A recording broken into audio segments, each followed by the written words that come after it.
जय श्रीमन्नारायण। राधे राधे। आप सभी भक्तों को विजया एकादशी व्रत की हार्दिक शुभकामनाएं। भगवान श्री हरि विष्णु की कृपा दृष्टि आप सभी भक्तों पर हमेशा बनी रहे और माता लक्ष्मी की कृपा दृष्टि से आपके घर धन धान्य की बरकत हमेशा बनी रहे। इन्हीं शुभ मंगल कामनाओं के साथ आज का वीडियो शुरू करते हैं। प्रिय भक्तों, एकादशी का व्रत करने वाले भक्तों को अवश्य ही एकादशी व्रत कथा का श्रवण करना चाहिए। बिना कथा पढ़े या श्रवण किए व्रत पूर्ण नहीं माना जाता है और जो भक्तजन एकादशी का व्रत नहीं भी करते उन्हें भी इस कथा को अवश्य ही श्रवण करना चाहिए। तो भगवान श्री हरि विष्णु और माता लक्ष्मी के समक्ष सिर झुकाकर प्रणाम कर कथा का रसपान करते हैं। तो बोलिए एकादशी माता की जय, विष्णु भगवान की जय, लक्ष्मी माता की जय। एक दिन युधिष्ठिर ने कृष्ण जी से पूछा, हे प्रभु, फाल्गुन माह के कृष्ण पक्ष की एकादशी का क्या नाम है और उसके करने की क्या विधि है, सो आप कृपा करके कहिए। श्री कृष्ण ने कहा, हे धर्मराज, फाल्गुन माह के कृष्ण पक्ष की एकादशी का नाम विजया है। इस विजया एकादशी के महात्म्य के सुनने एवं पाठ करने से समस्त पाप दूर हो जाते हैं।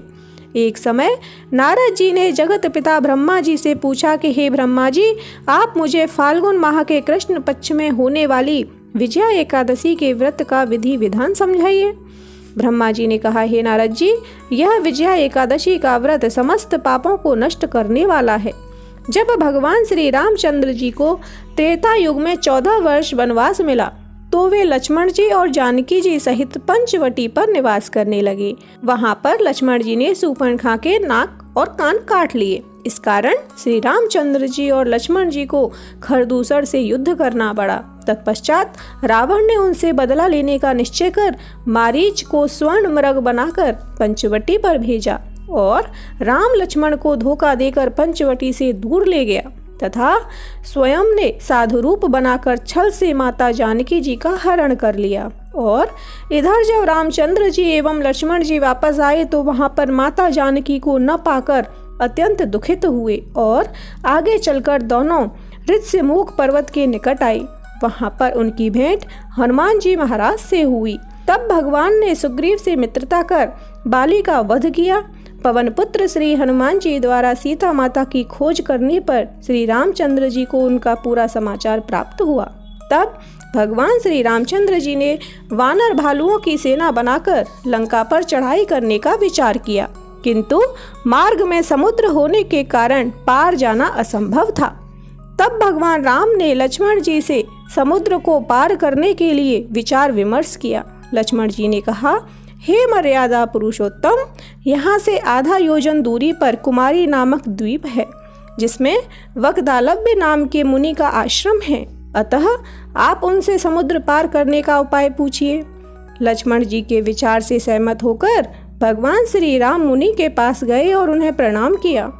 मुनि ने उनके आगमन का कारण पूछा। श्री रामचंद्र जी ने कहा, हे मुनिनाथ, मैं सेना सहित निश्चरों को जीतने के लिए लंका जाना चाहता हूँ, किंतु बीच में समुद्र होने के कारण मेरी सेना लंका नहीं पहुँच सकती है, अतः आप कृपा करके मुझे समुद्र को पार करने का कोई उपाय बतलाइए।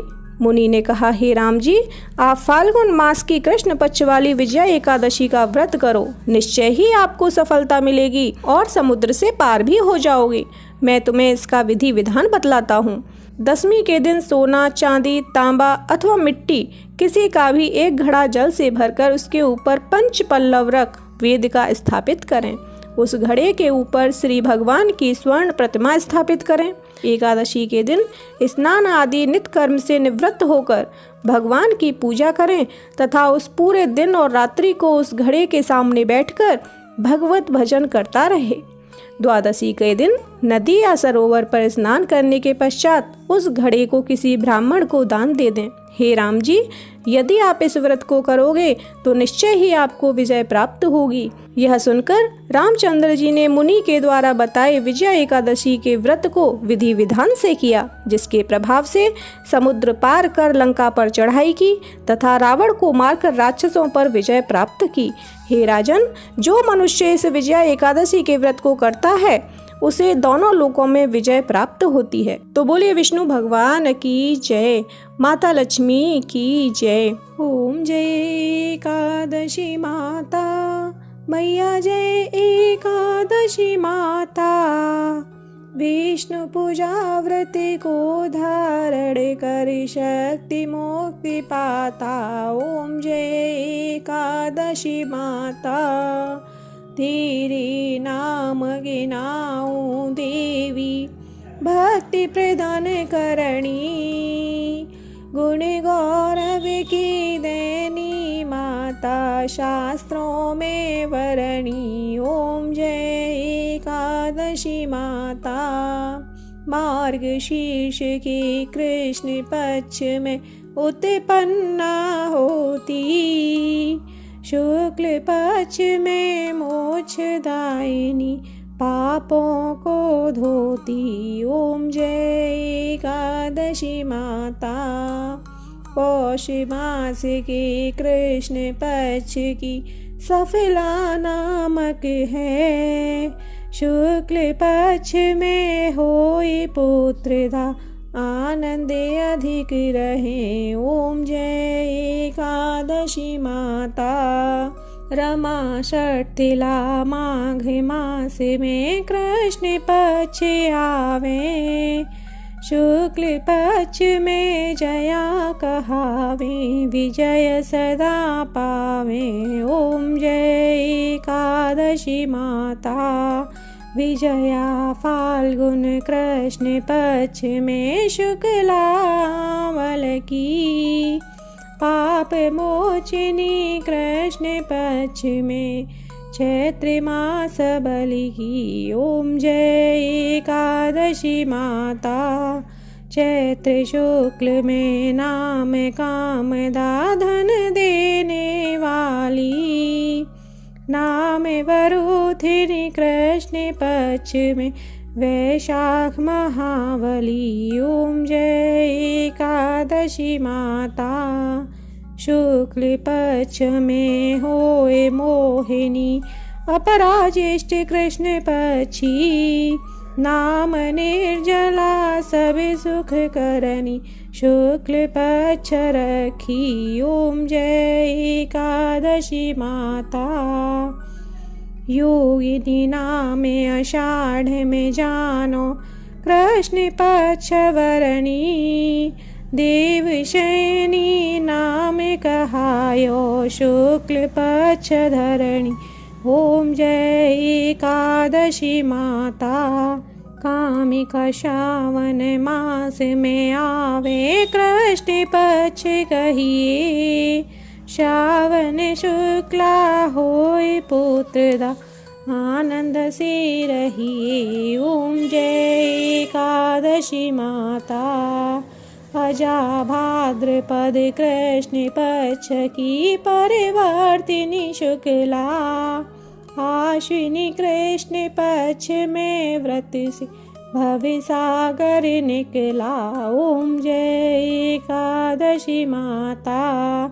पापांकुशा है शुक्ल पक्ष में पापी हरण हारी। रमा मास कार्तिक में आवे सुखदायक भारी। ओम जय एकादशी माता।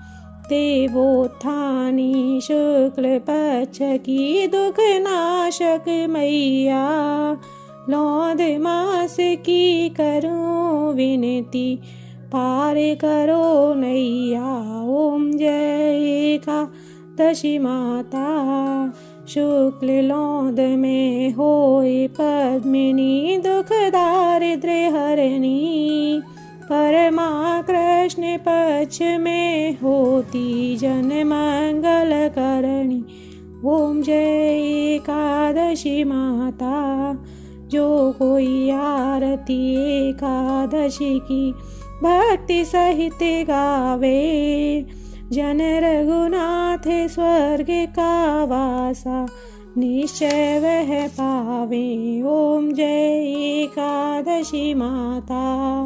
ओम जय एकादशी माता। मैया जय एकादशी माता।